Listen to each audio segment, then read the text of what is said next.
Pencils down. Harvard is capping and reducing the number of A's professors can hand out by 2/3. The era of grade inflation at Harvard is over. Hath finished. But Nick, it will fail unless it learns a lesson from Princeton. Now, Yetis, you're with us every day. So yesterday we covered a wild story about Stanford. And today, we're going to head to the East Coast instead. It's like we're 17 and we're going on college tours. Yeah, it does feel like that way. Everyone walk over here. You'll see the dining cafeteria. It's lovely. An A grade, according to Harvard's official guidelines for professors, is a mark of extraordinary distinction. Well, here's our hero stat. Back in 2006, 25% of grades at Harvard were A's. 25% were marks of extraordinary distinction. But 20 years later, 60% of Harvard grades are A's. I'm sorry, the average grade at Harvard is extraordinary? Jack, as long as you paginated and double-spaced that term paper, odds are you got an A at Harvard. Don't know what the word paginated means, but I still probably got an A. And for that reason, you're getting a B, actually, Jack. Yetis, this is known as gradeflation, and it has hurt the value of a Harvard transcript and made a Harvard GPA basically meaningless. Harvard's trying to create leaders of tomorrow, and yet the university can't even solve a basic issue of today. The dean did ask faculty last year to reduce the number of A's on a voluntary basis. How did that go, Jack? Not well.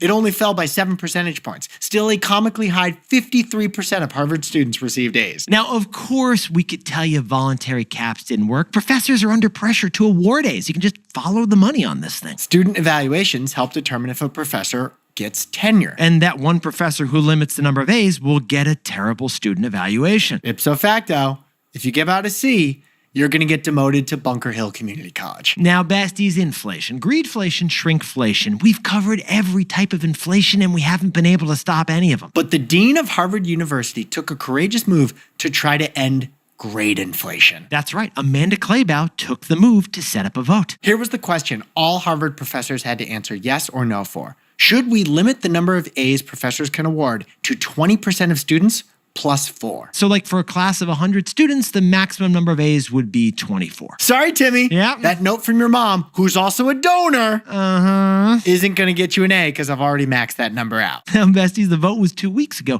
but the results just came in yesterday. The faculty passed the measure with overwhelming 70% approval. We repeat, Harvard is adopting the 20% plus 4 rule about grades. And this is a huge deal because it means the number of A's at Harvard will fall by about 2/3, from 60% to just over 20%. To quote Gen Z, there is now a cap on that no cap, or there's no cap on that cap. Now, this is an earthquake for recruiters, we should point out.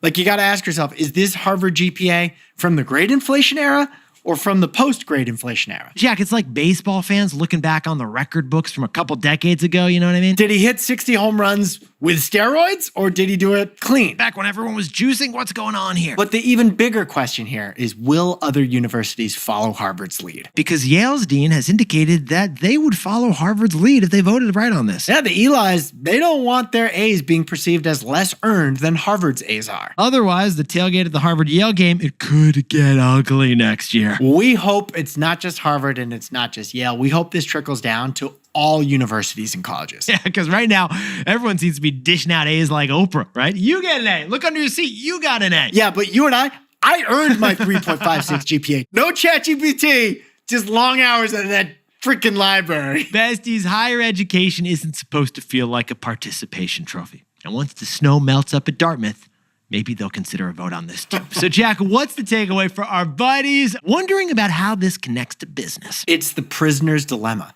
If other schools don't follow, Harvard's move will fail. Besties, the wild irony of this story, I love how you found this, Jack.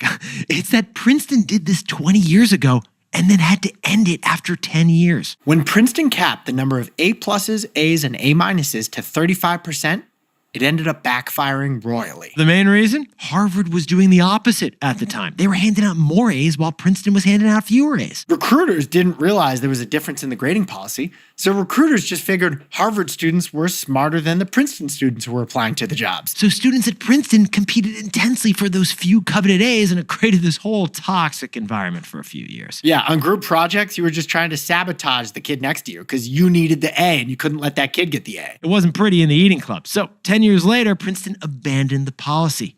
But economists could have predicted that. Because without coordination, Each pursues what is in their own best interest. And that outcome becomes bad for everyone, actually. What Jack just described is known in economics as the prisoner's dilemma. Coordination is how everyone gets the best outcome. And in this case, coordination would be all schools agreeing to restore sanity when it comes to grading. Because besties of other schools don't follow, Harvard's grade cap will get an F. It'll fail.